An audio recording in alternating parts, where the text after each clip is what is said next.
These mid-ankle waterproof hiking boots by OUTJET are,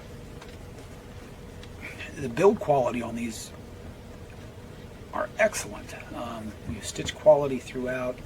You have a good lacing pattern which provides comfortable tightening around the foot. I can't remember what these are called, but the lace stops. The tread on these is awesome. Lots of traction with them. But what I like the most about these is that the ankles they have a lot of padding in them, but they have a stiff structure to them. So stepping on a rock, you're not going to be twisting your ankle or anything like that. So, but the tongue is nice and thick. These are very well padded. These claim to be waterproof.